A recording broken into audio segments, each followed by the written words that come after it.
Las pirámides de Egipto. El mayor de estos monumentos fue la estructura más alta del mundo durante unos 4000 años. Constan de gigantescos bloques de piedra que pesan hasta 70 toneladas, pero fueron hechas por un pueblo que ni siquiera conocía la rueda. Hoy examinaremos las pirámides de Egipto en Maravillas Modernas.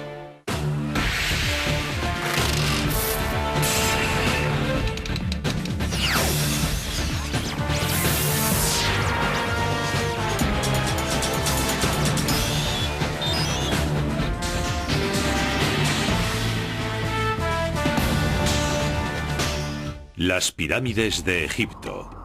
En el interior de la famosa pirámide de Keops, situada en Giza, una serie de misteriosos corredores conducen a través de la montaña de piedra.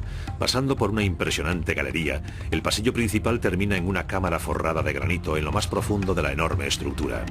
Denominada Cámara del Rey, muchos eruditos opinan que esta fue la última morada del gran Keops. ¿Pero fue así? Durante siglos, estas extraordinarias edificaciones han inspirado una constante fascinación en personas de todo el mundo. Muchas generaciones han querido verlas, estudiarlas y desvelar sus antiquísimos secretos, tales como por qué y cuál fue la técnica exacta de su construcción. Sin embargo, pese al gran empeño de los investigadores, la solución a muchos de los enigmas que rodean las pirámides todavía no se ha hallado. La falta de datos concretos sobre los antiguos emplazamientos egipcios ha complicado el problema. Incluso el empleo de los medios técnicos más modernos no ha conseguido desvelar todos los misterios. Recientemente, no obstante, se han elaborado nuevas teorías que cuestionan varios de los conceptos clave generalmente aceptados sobre las pirámides y que puede que ello ayude a resolver algunos de los enigmas en torno a estas magníficas edificaciones. Uno de los principales misterios sobre las pirámides es su número exacto. Se han descubierto casi 100 en Egipto. Lo sorprendente es que al menos 3 de las pirámides mencionadas en inscripciones sigan ocultas por el tiempo y las implacables arenas del desierto. Quizás sorprenda que haya pirámides aún no localizadas, pero puede que durante miles de años sus enormes estructuras sufrieran expolio de material y que solo queden restos bajo tierra o se haya construido encima. Construidas durante un periodo de casi 1000 años, desde el 2630 al 1640 a.C., las pirámides son maravillas culturales y arquitectónicas de proporciones gigantescas. No solo son edificios de una grandiosidad increíble, sino también de las pocas maravillas del mundo antiguo que aún se conservan. El propósito de la pirámide es el de servir como tumba del rey, pero eso no es más que el principio, porque debemos comprender por qué el rey de Egipto necesitaba contar con una tumba semejante. La pirámide es el exponente arquitectónico del ascenso del faraón al sol. Ese era su destino después de muerto. La pirámide es el lugar donde tiene lugar la gran transformación, en la que el faraón renace.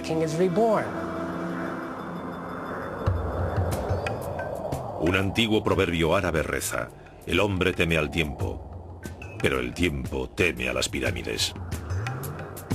Sin embargo, la denominada época dorada de la construcción de las pirámides solo duró 150 años durante la cuarta dinastía del antiguo reino egipcio. Y las pirámides más grandes, las de la llanura de Giza cerca de El Cairo, se construyeron en un periodo de solo 3 generaciones. Extraordinarios logros arquitectónicos, las pirámides también fueron piezas claves de instalaciones a menudo muy extensas que incluían templos y tumbas más pequeñas denominadas necrópolis. La palabra necrópolis significa ciudad de los difuntos, así que la pirámide en sí misma solo es un monumento que cubre la tumba del faraón. Anexo a la pirámide hay un templo, después una larga avenida que conduce al valle, donde hay otro templo. En este templo se hacen ofrendas ante la estatua del rey y hay gran cantidad de personal que se dedica a cuidar las instalaciones. La legendaria Esfinge, también en Giza, forma parte de una de esas necrópolis construida en torno a la pirámide del hijo de Keops, Kefren. Podemos conocer la razón por la que se construyeron las pirámides, pero el origen de su forma concreta aún no está aclarado. En los enterramientos egipcios más antiguos, el cadáver se colocaba en un pozo poco profundo. Después se cubría con una gran roca o un montón de piedras. Estas no solo servían para impedir que los chacales desenterrasen los cadáveres, sino que seguramente se usaban para representar la colina primigenia de donde los egipcios creían que surgía toda la vida. Los antiguos egipcios dependían del Nilo, que era la fuente de su vida y sustento. El Nilo se desbordaba todos los años. Tras el desbordamiento y la retirada de las aguas, la tierra volvía a ser otra vez visible. Y eso se convirtió en metáfora de la creación. La colina primigenia fue la primera tierra que se vio cuando las aguas, en tiempos de la creación, empezaron a retirarse. Y fue sobre esa colina primigenia sobre la que se alzó el sol por primera vez. Esa colina es la pirámide. Representa la colina primigenia, a partir de la cual Dios creó todo Egipto. El símbolo de esa colina primigenia era el benben sagrado, una piedra de forma piramidal que, según cree la mayoría de los egiptólogos, influiría en la forma de las pirámides. En la cima la pirámide está coronada por una piedra benben. Y esa piedra que colocan en la cima de la pirámide la cubrían con electrum, oro blanco y oro amarillo. Esa última piedra es símbolo de que la pirámide estaba acabada. Pero hay expertos que hablan de otras influencias en la forma de las pirámides. Uno de ellos tiene una nueva y polémica teoría basada en la migración de los habitantes del desierto hacia el Valle del Nilo hace unos 5.000 años, exactamente en la época cuando empezaron a construirse las pirámides. Según esa teoría, los recién llegados llevaron consigo los conocimientos del desierto y eso pudo haber influido en la forma de las pirámides. Un factor muy importante en el desierto occidental es que los únicos accidentes del paisaje que se ven por todas partes tienen forma cónica o piramidal.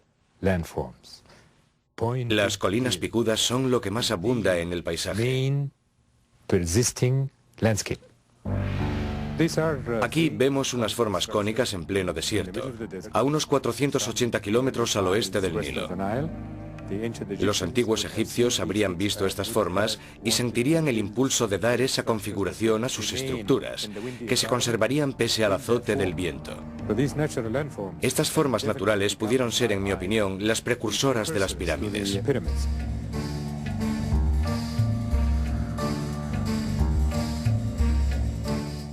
Pero antes de construir las pirámides propiamente dichas, las tumbas egipcias pasaron por otra fase de desarrollo, la mastaba. Eran estructuras bajas y trapezoidales, con laterales inclinados y techo plano. Hechas de ladrillos de barro, quizás derivaron de las tumbas que imitaban a la colina primigenia. El término árabe mastaba significa banco, aunque son mayores que cualquier banco, pero mastaba es la palabra que denomina la superestructura de una tumba privada.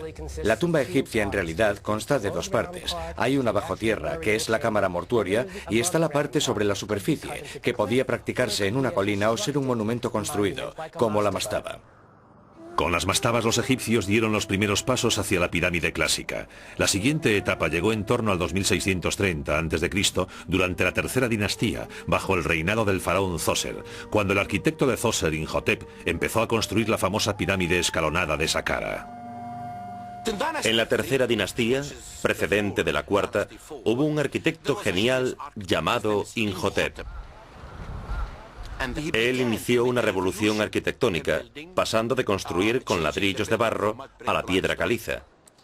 Y a él le debemos la denominada pirámide escalonada, una mastaba sobre otra, hasta alcanzar 6 mastabas. Constituyó una revolución. Con casi 60 metros de altura y una base que mide 120 por 108 metros, muchos expertos creen que la pirámide escalonada es la mayor edificación de la historia construida completamente de piedra y la primera pirámide de cualquier tipo construida en Egipto. Imhotep sigue siendo uno de los pocos supervisores de pirámides cuyo nombre aún se conoce, pero no así el modo exacto del diseño y planificación de la estructura. Tenemos papiros de épocas posteriores con instrucciones para la construcción de un templo. Sabían por adelantado cuántas personas necesitarían, cuánta comida tendrían que llevar al lugar y cuántas piedras serían necesarias. O sea que seguramente habría planos similares para todas las pirámides, pero por desgracia no los tenemos. Con todo, sí sabemos de qué modo trabajaban los obreros. Para mover las piedras utilizaban palancas, tornos y cuerdas, normalmente tiradas por grupos de hombres que cantaban animándose al 1, 2, 3, tirad, por ejemplo. Para cortar la piedra usaban cinceles de cobre, que son más endebles que los modernos de hierro. Pero la piedra caliza es blanda. Por supuesto que da mucho trabajo, pero tenían personal suficiente para hacerlo. El resultado es un monumento de tanta precisión como grandiosidad. Pese a la extraordinaria simetría de la estructura final, las investigaciones arqueológicas han demostrado que Imhotep al principio no planeó que la estructura fuese escalonada.